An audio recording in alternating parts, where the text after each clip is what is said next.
আলহামদুলিল্লাহ। বিসমিল্লাহির রহমানির রহিম। রাব্বি আউযু বিকা মিন হামাযাতিশ শায়াতিন ওয়া আউযু বিকা রাব্বি আয়াহদুরুন। সালামুন আলাইকুম।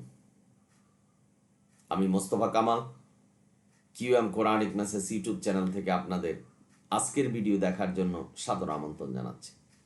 আশা করছি আপনারা ভালো আছেন। আজকের ভিডিওর প্রসঙ্গ কবরের প্রথম রাত, মোল্লাদের মিথ্যাচার সম্পর্কে আলোচনা করছি। আমি তুলনামূলক আলোচনা করছি কোরআন কি বলছেন এবং মোল্লারা কি প্রচার করছেন। এই ভিডিও কোনো ব্যক্তি, সমাজ, গোষ্ঠী কে হাওয়া প্রতিপন্ন করার জন্য নয়, কোরআনের সত্য কথা মানুষকে জানানো, এতটুকুই। কবরের প্রথম রাত সম্পর্কে মোল্লারা যে মিথ্যাচার করছেন সে প্রসঙ্গে আমি কথা বলছি। একটা হাঁড়িতে একটা বাত টিপলে যেমন বোঝা যাচ্ছে যে বাকি বাতগুলি কি রান্না হয়েছে কিনা, এই কবরের আযাব এবং কবরের প্রথম রাত সম্পর্কে মোল্লারা যা মিথ্যা বলছেন এটাতেই প্রমাণ করবে যে তারা হাদিসের নামে এই কোরআন সম্পর্কে, সালামুন আলা মুহাম্মদ সম্পর্কে কিরকম মিথ্যা প্রচার করছেন। মানুষের দুর্বলতা, আল্লাহ যা জানায়নি সে সম্পর্কে মানুষকে জানিয়ে দুর্বলতা করা, ভয় ভীতি দেখানো, এটা কোরআন দ্বারা প্রমাণিত নয়। আল্লাহ যা বলছেন তাই প্রচার করতে হবে, তা মানুষকে জানাতে হবে। আর যারা আল্লাহ যা বলেনি তাই প্রচার করে এবং মানুষের কাছে বলে এবং এটাই ধর্ম হিসাবে মানতে বলে, তাদের স্থান জাহান্নামে। এবং কারা জাহান্নামে, বিচার বিশ্লেষণ আপনাদের।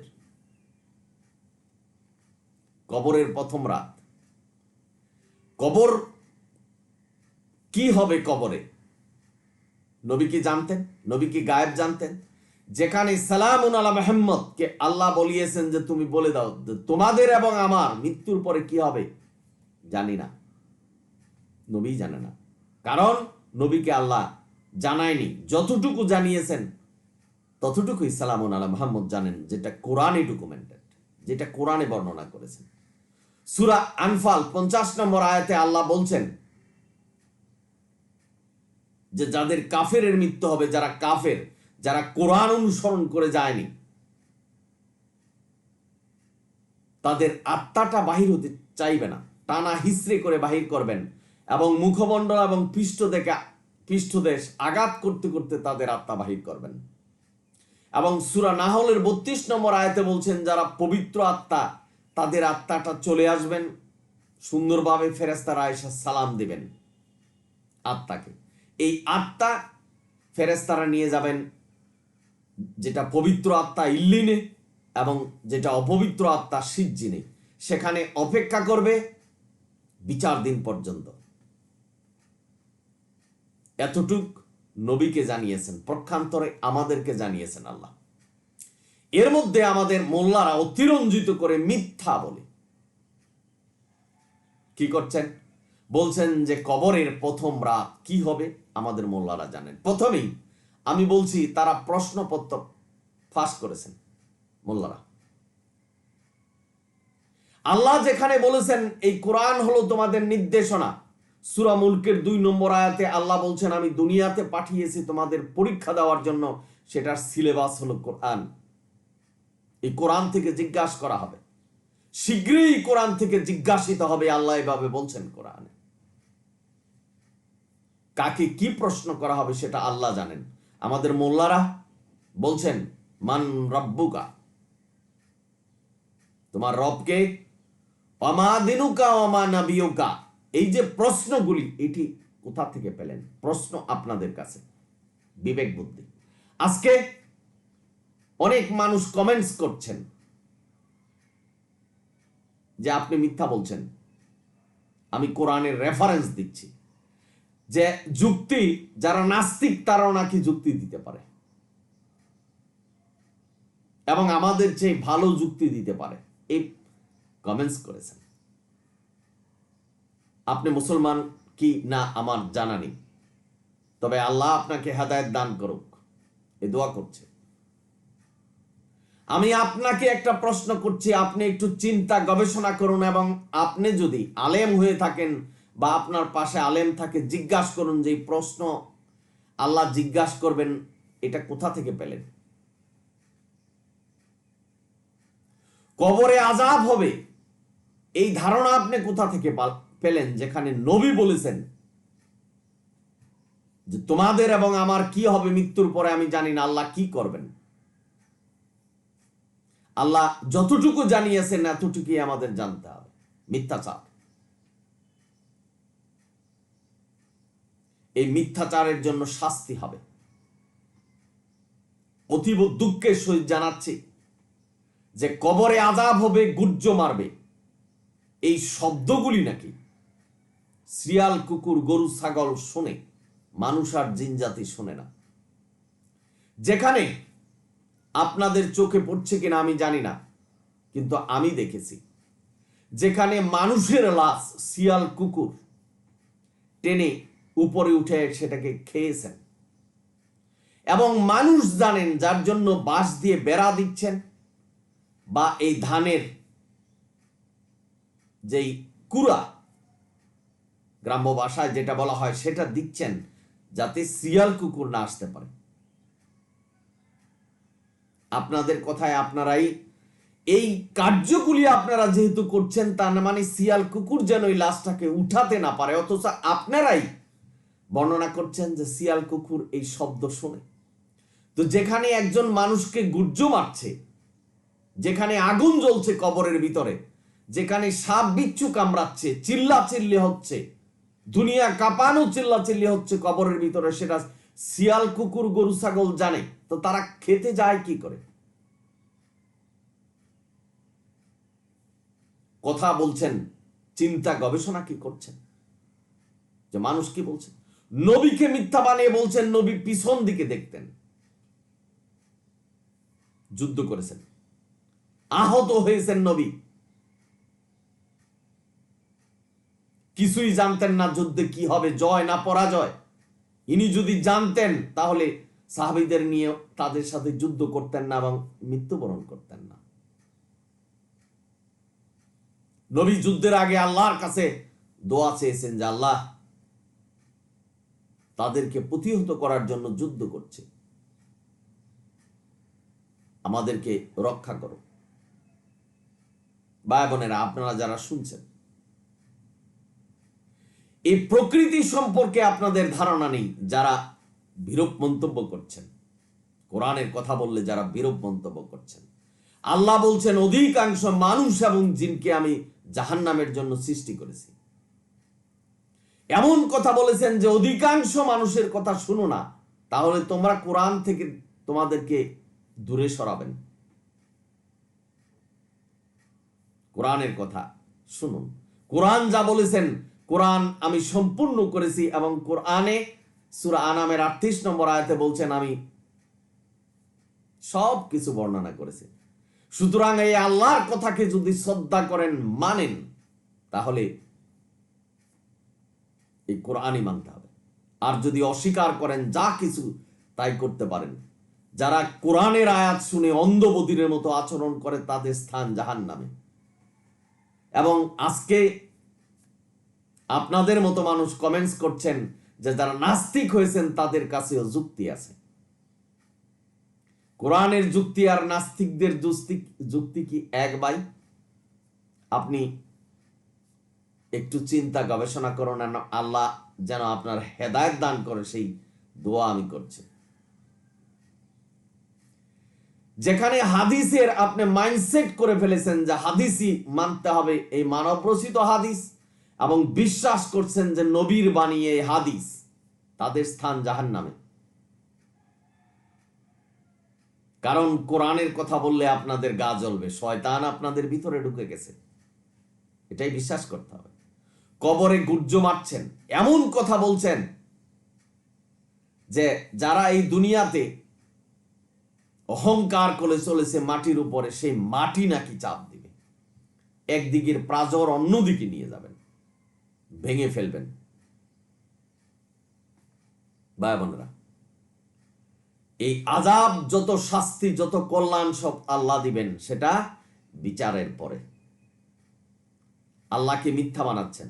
আল্লাহ যে একটা বিচারের দিন, সেই সূরা বাকারার 285 নম্বর আয়াতে বলছেন যে আখিরাতকে বিশ্বাস করতে হবে, পরকাল বিশ্বাস করতে হবে, সেটা কি অস্বীকার করছেন? যে পরকালে বিচার হবে, বিচারের পরে আল্লাহ শাস্তি দিবেন। এই পার্থিব জীবনে যদি আপনি খুন করেন, এই খুনের দায়ে আপনাকে ধরে নিবে, আপনাকে জেলখানায় রাখবে বিচারের জন্য। আপনার ফাঁসি হলে ফাঁসি কার্যকর করা হবে, জেল হলে আপনাকে জেল দিবে। সেই জেলখানায় বালিশ, খাবার দাবার সব কিছু দেওয়া হচ্ছে। কিসের জন্য? বিচারের জন্য অপেক্ষায় থাকে। তো আল্লাহ এই যে ইল্লিন এবং সিজ্জিনে আত্মাগুলি রাখলেন, সেখানেও বিচার দিনের জন্য অপেক্ষা করবে না। আপনাদের মনে প্রশ্ন জাগতে পারে যে ফেরেশতারা যে বললেন যে জাহান্নামের স্বাদ নাও, জান্নাতের স্বাদ নাও। ভাই বোনেরা, কারণ কাফেরের যখন মৃত্যু হবে তখন জাহান্নামে যাবেন, সে কথাই সত্য। ফেরেশতারা বলবে এখন জাহান্নামের স্বাদ নাও। যাদের পবিত্র মৃত্যু হবে তারা জান্নাতে যাবে, এখন জান্নাতের সুখ গ্রহণ করো, অপেক্ষা করো, জান্নাত তোমাদের কাছে আসবে, জাহান্নাম আসবে তোমাদের কাছে। আল্লাহর প্রতিশ্রুতি রক্ষা করবেন আল্লাহ। কবরে নাকি কবরটাকে এরকম বড় করা হবে যে চোখ যত দূর যায়, দূর পর্যন্ত বড় হয়ে যাবে কবর। অথচ কবরের ভিতরে মানুষ গলে পুষে যাচ্ছে। আল্লাহ আমাদের জানায়নি বিচার দিনের পরে কি হবে, সে কথা জানালেন। তার মানে ইল্লিন সিজ্জিনে আত্মাগুলি থাকবে। এই আত্মা মায়ের পেটে ওহী যুগে এসেছিলেন, সেখানে হাড় মাংস জন্ম হয়েছে এবং পৃথিবীতে এসে আমরা বড় হয়েছি। এই পৃথিবী থেকে আবার চলে যাব। আপনার যদি 30 বছর হয় বয়স, তাহলে 30-এর আগে আপনি কোথায় ছিলেন আপনি নিজে জানেন না। আপনার অস্তিত্ব ছিল না, আল্লাহ অস্তিত্ব দিয়েছেন। আবার এই মৃত্যুর পরে অস্তিত্ব থাকবে না, কিন্তু এই অস্তিত্ব আবার আল্লাহ দিবেন। কুন ফায়াকুন, আল্লাহর পক্ষে এটা সম্ভব। কাফেররা বলতেন যে আমরা আগুনে জ্বালিয়ে দিয়েছি, পচে গুলে চলে গেছেন, আল্লাহ কি ধরতে পারবেন? আমাদের এই মোল্লারা মিথ্যাচার করে বলছেন যে নবী কোন এক সাহাবীর জানাজায় যাচ্ছেন, সাহাবীদেরকে নিয়ে পাশে যার জানাজা পড়তে গেছেন তার কবরের পাশে বসে নবী এই হাদিস শোনাচ্ছেন যে গুর্জ মারবে, কবরে প্রশ্ন করা হবে। নবী বলে গেছেন, নবীর নামে মিথ্যা বলছেন। নবী ততটুকুই জানতেন যতটুকু আল্লাহ নবীকে জানিয়েছেন। এবং নবীর হাতে যেই কোরআন ছিলেন, আজকে আমাদের হাতেও সেই একই কোরআন। কোরআনের কোনো আয়াতে নেই যে কবরে আযাব হবে, মৃত্যুর পূর্বে আযাব হবে, সেটা সূরা আনফালের 50 নম্বর আয়াতে আল্লাহ লিপিবদ্ধ করেছেন। কবরে আযাব হবে এমন একটা গুরুত্বপূর্ণ বিষয় আল্লাহ কি ভুলে গেছেন লিখতে? আল্লাহ ভুলের ঊর্ধ্বে আর ভুলে নেই, অর্থাৎ সেটা নেই। আপনারা যারা মুসলমান, আমরা যারা মুসলমান কোরআন মানি এবং কোরআন যারা স্বীকার করি, তারা কোরআনের কথা শুনলে শ্রদ্ধা ভরে শুনবেন। আর যারা কোরআন মানে না, যাদের ভিতরে শয়তান ঢুকেছেন, তারা অন্ধবধিরের আচরণ করবেন, তাদের স্থান জাহান্নামে। সে কথাই কোরআন বলেছে। সুতরাং ভাই বোনেরা, আপনারা যারা শুনছেন এই কবরের আযাব, কবরে গুর্জ মারা হবে, শিয়াল কুকুর কবরে আযাব হচ্ছে সেটা শুনবে, অথচ শিয়াল কুকুর সেই লাশকে উঠিয়ে খাচ্ছেন। মানুষ জানে যে উঠাবে, যার জন্য প্রক্রিয়া করছেন যাতে শিয়াল কুকুর লাশটাকে উঠাতে না পারে। এই ধরনের মিথ্যা, কবরের আযাব সম্পর্কে যে মিথ্যা যে মোল্লারা বলছেন এবং যারা স্বীকার করছেন, যারা প্রচার করছেন, সকলেরই বিচার হবে। কারণ আল্লাহ এই কথা বলেনি। হাদিসের নামে দোহাই দিয়ে, নবীর নামে মিথ্যা বলে এই কথাগুলি প্রচার করছেন। এই প্রচারের জন্য বিচার হবে। আমি পরিশেষে একটা কথা বলতে চাচ্ছি যে কোরআন আমাদের সংবিধান, কোরআনে যা আছে সেটাই আমাদের ধর্ম, কোরআনে যা নেই সেটা আমাদের ধর্ম নয়। আজকে একটা প্রশ্ন আমি আপনাদেরকে করছি, এই যে 3টা প্রশ্ন, মান রাব্বুকা, আমা দিনুকা, আমা নাবিউকা, এই যে প্রশ্ন, এটা কিভাবে আল্লাহর কাছ থেকে চিন্তাই হলো? এই প্রশ্নগুলি আপনারা করবেন। আপনারা সকলেই ভালো থাকুন, সুন্দর থাকুন। একটা মিথ্যা যেমন মিথ্যা, প্রমাণ করতে পারবেন যে হাঁড়িতে একটা ভাত টিপলে যে বাকি ভাতগুলি রান্না হয়েছে। এই মিথ্যা যখন বুঝবেন যে একটা মিথ্যা তারা প্রচার করছেন, তাহলে বুঝবেন অসংখ্য মিথ্যা প্রচার করছেন। আমি তুলনামূলক আলোচনা করছি, আপনারা ভিডিওগুলি দেখবেন, আশা করি পাবেন মোল্লারা কি বলছেন আর কোরআন কি বলছে। এই বলে আমি শেষ করছি। তবে যাবার আগে অনুরোধ করছি, যদি ভিডিও ভালো লাগে অবশ্যই সাবস্ক্রাইব, শেয়ার করবেন।